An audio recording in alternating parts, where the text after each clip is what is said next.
FC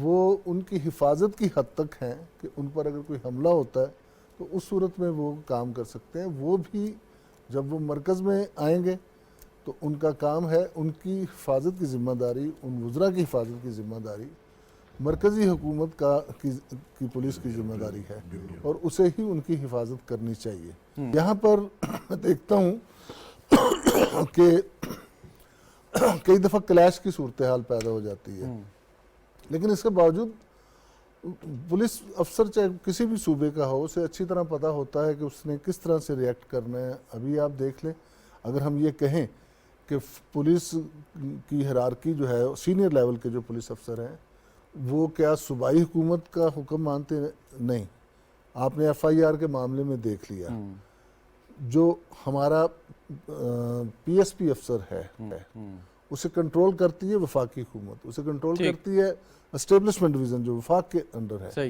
تو وہ اپنی پولیس سے اس طرح کا, بے شک وہ صوبے کے ماتحت کیوں نہ ہو, صوبہ جو ہے زیادہ سے زیادہ اسے صوبہ بدر کر سکتا ہے, ڈیوٹی سے ہٹا سکتا ہے. لیکن فیڈرل گورنمنٹ کے پاس تو یہ بھی اختیار ہے کہ اگر ادھر سے صوبائی پولیس آگے حملہ آور ہو تو اس صوبے کے آئی جی کو سسپینڈ کر سکتا ہے, اس کے خلاف محکمانہ کارروائی کر سکتا ہے. اچھا, ایک ابھی طاہرہ اورنگزیب صاحبہ نے ذکر کیا کہ گولیاں لگی, کتنی لگی, کیا لگا, چھرا لگا, گولی لگی. آپ یہ بتائیں کہ اگر پسٹل سے یا ایس ایم جی سے فائر ہو تو اس کے سپلنٹر کیسے نکل سکتے ہیں؟ میں آپ کو بتاتا ہوں, یہ پسٹل, اور میں نے کئی دفعہ دیکھا کہ پولیس کی گاڑیوں میں جو لوگ بیٹھے ہوتے ہیں, کراچی میں کئی دفعہ ہوا ہے, اچھی خاصی مضبوط چادر ہوتی ہے, لیکن باہر سے ٹی ٹی سے فائر کرتے ہیں اور چادر کو پھاڑتے ہوئے وہ گولی اندر بیٹھے ہوئے کانسٹیبل کو لگ جاتی ہے.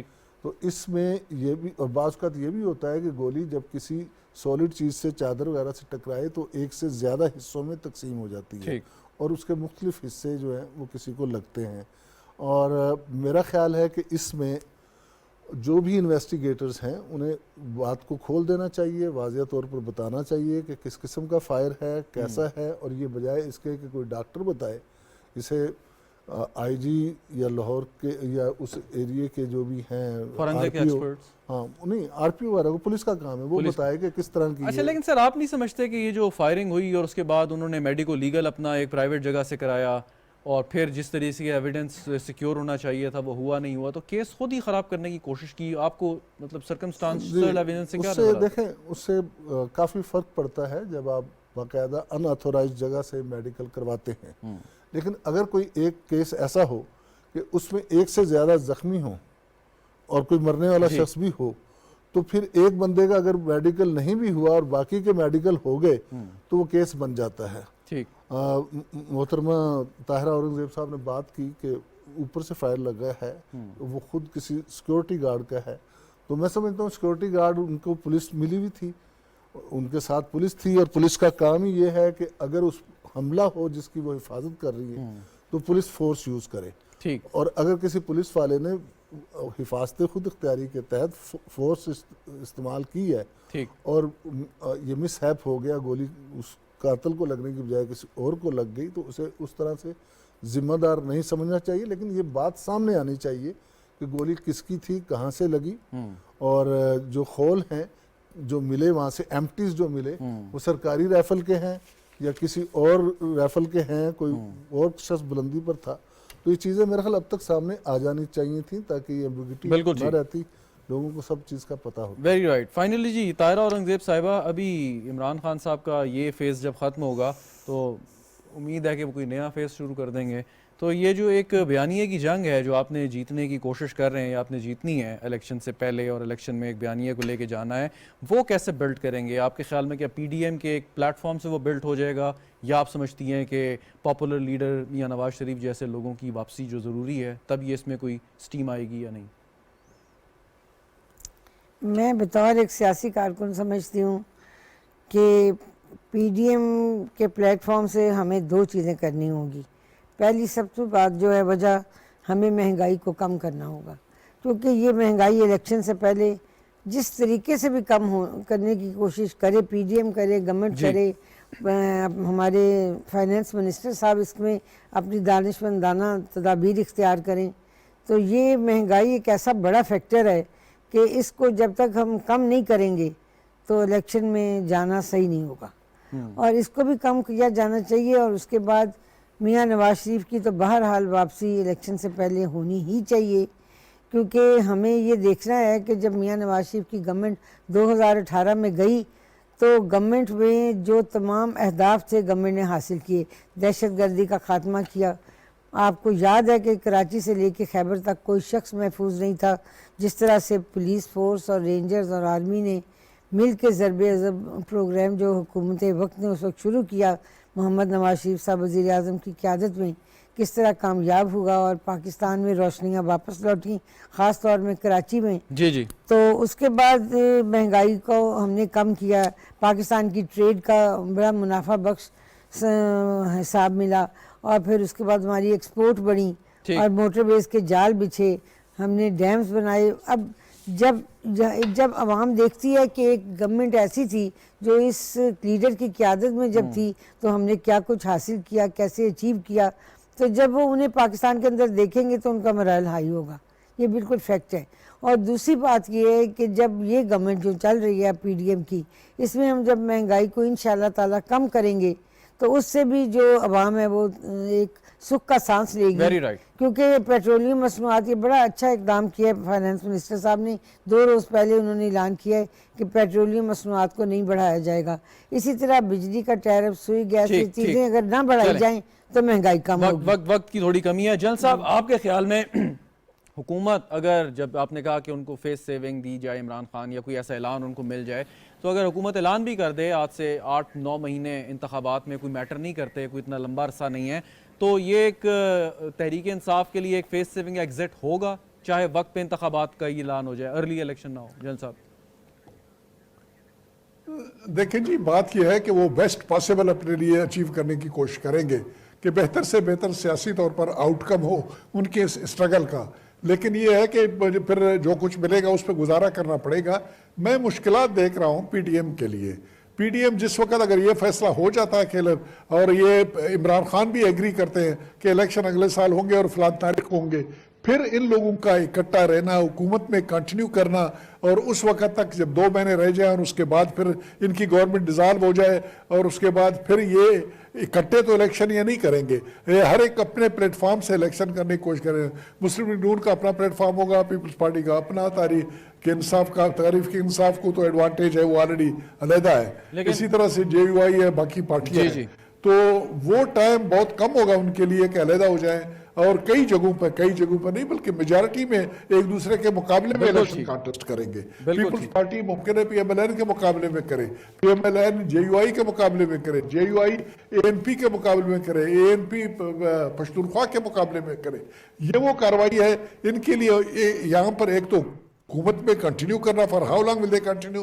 میرے خیال میں اگر جس وقت کوئی فیصلہ ہو جاتا ہے اور آؤٹ کم اس کی پازیٹیو ہوتی ہے اور عمران خان صاحب فیصلہ کر لیتے ہیں کہ اسمبلی میں واپس آ جائے، جو آنا چاہیے ان کو، اگر وہ ہو جاتا ہے تو پھر پی ڈی ایم کی مشکلات پیدا ہو جائیں گے کہ کس سٹیج کے اوپر حکومت چھوڑیں گے، کس وقت وہ انڈیپینڈنٹلی اپنی کارروائی شروع کریں گے، عوام کے پاس جانا، عوام کو کنونس کر لینا، اپنے نقطۂ نگاہ کے قریب لے آنا تاکہ الیکشن میں آؤٹ کم ان کے فیوریبل ہو۔ بہت بہت شکریہ جنرل صاحب، وقت میرا پروگرام کا ختم ہو گیا۔ آپ کا بہت شکریہ آپ کی شرکت کا۔